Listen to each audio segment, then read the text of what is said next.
اور جو central idea theme ہے آج کے پروگرام کا وہی میں چاہوں گا کہ اسی سے آغاز کیا جائے،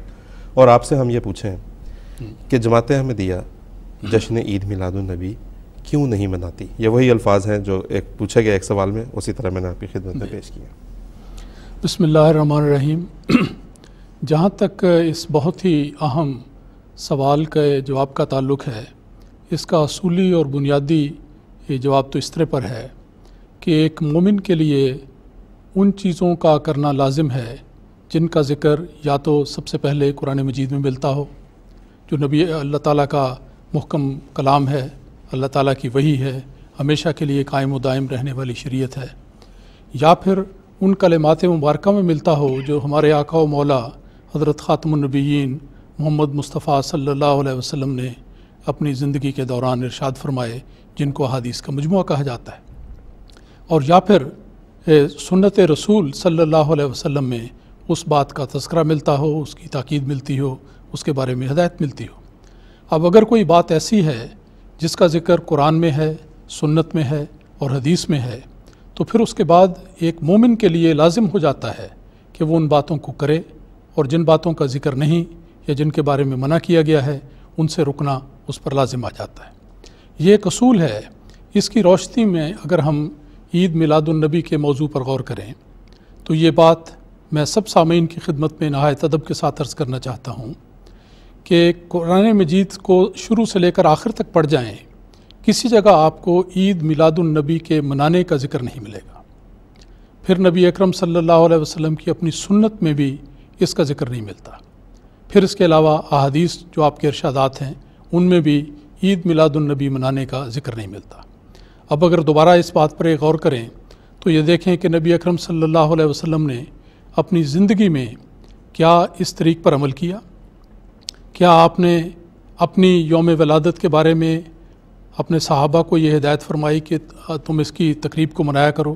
اس کے لیے جلوس نکالا کرو؟ اور سب سے پہلے بات دیکھنے والی بات یہ ہے کہ نبی اکرم صلی اللہ علیہ وسلم ہمارے آقا و مولا محمد مصطفیٰ صلی اللہ علیہ وسلم کے جد امجد حضرت ابراہیم علیہ السلام تھے۔ کیا رسول پاک صلی اللہ علیہ وسلم نے ان کا میلاد منوایا؟ کیا اپنے میلاد کا اہتمام کیا؟ کیا اس میلاد کے منانے کے لیے آپ نے صحابہ کو تلقین کی؟ خود اپنی زندگی میں اس کا نمونہ پیش فرمایا؟ تو یہ ہمیں نظر نہیں آتا۔ اور قرآن مجید کی آیات بھی پڑھ کر دیکھ لیں، اس میں کسی جگہ پر اس طرح معین رنگ میں عید میلاد النبی منانے کا ذکر ہمیں نہیں ملتا۔ بعض آیات کو پیش کیا جاتا ہے کہ اس میں استدلال ہوتا ہے، بعض اور حوالے دیے جاتے ہیں، لیکن حقیقت یہ ہے کہ جہاں تک عید میلاد النبی کا ایک فیسٹیول کے طور پر، ایک تقریب کے طور پر منانے کا تعلق ہے، اس کا قرآن مجید میں کسی جگہ پر بھی ذکر نہیں آتا۔ بلکہ حقیقت تو یہ ہے کہ جہاں پر تک عید میلاد النبی منانے کا ذکر آتا ہے، اگر دیکھا جائے تو تاریخ پر اگر نظر کی جائے کہ آخر یہ کب سے شروع ہوا، کیونکہ یہ بات تو قطعی اور یقینی ہے کہ نبی اکرم صلی اللہ علیہ وسلم کے اپنے زمانے میں، آپ کے صحابہ کے زمانے میں، خلافت راشدہ کے دوران، اور پھر تابعین کے دور میں اور تبع تابعین کے دور تک بھی اس کا کوئی ذکر نہیں ملتا۔ تو آخر یہ کب سے شروع ہوا؟ تو تاریخی اعتبار سے دیکھا جائے تو یہ پتہ لگتا ہے کہ اسلام کی پہلی 3 صدیاں، جن کے بارے میں ہمارے آقا و مولا حضرت محمد مصطفیٰ صلی اللہ علیہ وسلم نے بیان فرمایا کہ یہ بہترین صدیاں ہیں، اور ان کے لوگ ان 3 صدیوں میں رہنے والے ان کو خیر الناس آپ نے قرار دیا ہے۔ تو یہ خیر الناس کی جو 3 صدیاں ہیں، ان میں ہمیں کسی جگہ پر بھی عید میلاد النبی کا ذکر نہیں آتا۔ سب سے پہلے جو تاریخ میں ذکر آتا ہے وہ یہ لکھا ہے کہ عبداللہ بن محمد بن عبداللہ قدح نے،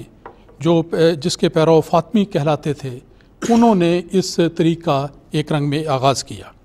اور یہ تقریب اس وقت شروع کی گئی،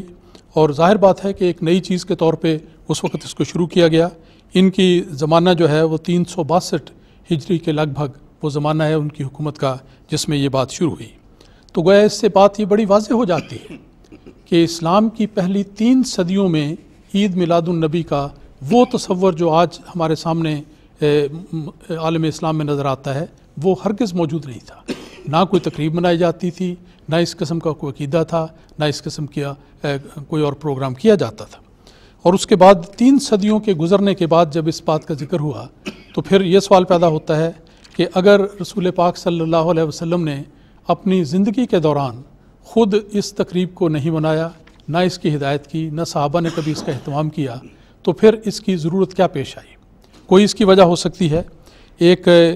شاہکار اسلامی انسائکلوپیڈیا کے نام سے سید قاسم محمود صاحب نے ایک انسائکلوپیڈیا شائع کیا ہے، اور کراچی سے شاہکار بک فاؤنڈیشن نے اس کی اشاعت کی ہے۔ اس میں یہ بات لکھی ہے کہ مسلمانوں میں یہ عید، یعنی عید میلاد النبی کے حوالے سے ذکر ہو رہا ہے کہ مسلمانوں میں یہ عید کے طور پر منائی جاتی ہے، عین اس طرح جس طرح عیسائی حضرت عیسیٰ کی پیدائش مناتے ہیں۔ تو اس سے پتہ لگ سکتا ہے کہ جس طرح عیسائیوں میں سے مسلمان ہونے والے اپنے ساتھ بعد عیسائی تاثرات اور عقائد اور اپنی تعلیمات کو لے کر آئے، اور وہی باتیں مسلمانوں میں رواج پا گئیں۔ عقائد کے لحاظ سے دیکھیں، حیات مسیح کا عقیدہ جو آج مسلمانوں میں بڑی کثرت کے ساتھ پایا جاتا ہے، یہ بھی قرآن مجید میں اس کی بنیاد نہیں ہے، ہرگز نہ حدیث میں اس کا ذکر ملتا ہے۔ لیکن جب وہ نئے عیسائیوں سے مسلمان ہونے والے آئے تو اپنے ساتھ اس بات کو بھی لے آئے۔ تو اسی طرح عید میلاد النبی کا تصور بھی اس کے ساتھ انہوں نے اس کو لنک کیا ہے۔ اس زمانے میں حضرت اقدس مسیح موعود علیہ الصلوۃ والسلام، جن کو اللہ تعالیٰ نے حکم اور عدل کے طور پر قائم فرمایا، اور آپ نے صحیح اسلامی تعلیمات کی قرآن اور حدیث اور سنت کی روشنی میں ہمارے لیے وضاحت فرمائی، ان کا جو اس بارے میں فیصلہ ہے وہ میں سامعین کے سامنے رکھتا ہوں۔ ایک شخص نے مولود خوانی کے بارے میں حضرت مسیح پاک علیہ الصلوۃ والسلام بانی سلسلہ علی احمدیہ سے سوال کیا، تو آپ نے فرمایا کہ دیکھیں، پہلی بات یہ یاد رکھنے والی ہے، حوالے سے پہلے میں یہ ذکر کرنا چاہتا ہوں کہ جب ہم یہ بات ذکر کرتے ہیں کہ عید میلاد کا کوئی ذکر نہیں ملتا اور یہ بات کی ایجاد ہے، ہرگز اس سے یہ مراد نہیں کہ نبی اکرم صلی اللہ علیہ وسلم کی شخصیت کی کوئی اہمیت نہیں، یا آپ کے یوم ولادت کی کوئی اہمیت نہیں، یا نبی اکرم صلی اللہ علیہ وسلم کی سیرت کا تذکرہ کرنا کوئی نعوذ باللہ کوئی گناہ کی بات ہے، ہرگز نہیں۔ بلکہ جماعت احمدیہ جس کی بنیاد ہی عشق رسول، توحید کے بعد عشق رسول صلی اللہ علیہ وسلم پر رکھی گئی ہے، اس یقین پر محکم طریق پر قائم ہے کہ ایک مومن کی زندگی میں جو نور پیدا ہوتا ہے وہ اللہ تعالیٰ کی توحید سے اور نبی اکرم صلی اللہ علیہ وسلم کی مقدس سیرت سے پیدا ہوتا ہے۔ تو اس لیے سیرت النبی کا تذکرہ بالکل صحیح بات ہے، اور یہ وہ بات ہے جو جماعت احمدیہ میں جاری و ساری ہے۔ حضرت مسیح پاک علیہ السلام کا حوالہ یہ ہے کہ آپ نے فرمایا حضرت صلی اللہ علیہ وسلم کا تذکرہ بہت عمدہ ہے، بلکہ حدیث سے ثابت ہے کہ انبیاء اور اولیاء کی یاد سے رحمت نازل ہوتی ہے، اور خود خدا نے بھی انبیاء کے تذکرے کی ترغیب دی ہے، لیکن اگر اس کے ساتھ ایسی بدعات مل جائیں جن سے توحید میں خلل واقع ہو تو وہ جائز نہیں۔ خدا کی شان خدا کے ساتھ اور نبی کی شان نبی کے ساتھ رکھو۔ آج کل کے مولویوں میں بدعت کے الفاظ زیادہ ہوتے ہیں، اور وہ بدعات خدا کے منشا کے خلاف ہیں۔ اگر بدعات نہ ہوں تو پھر تو وہ ایک واضح ہے، اور اس میں ہرگز کوئی حرج نہیں ہے۔ جو بدعات کا میں نے ذکر کیا، اس سلسلے میں یاد رہے کہ آج کل کا جو طریق ہے عید میلاد منانے کا، اس میں ایک تو جلوس کی بات آتی ہے، پھر جو مجلس ہوتی ہے اس میں ایسے ہوتا ہے کہ بعض اوقات لوگ یکدم کھڑے ہو جاتے ہیں کہ رسول پاک صلی اللہ علیہ وسلم آ گئے ہیں، اس لیے سب کو کھڑے ہو جانا چاہیے۔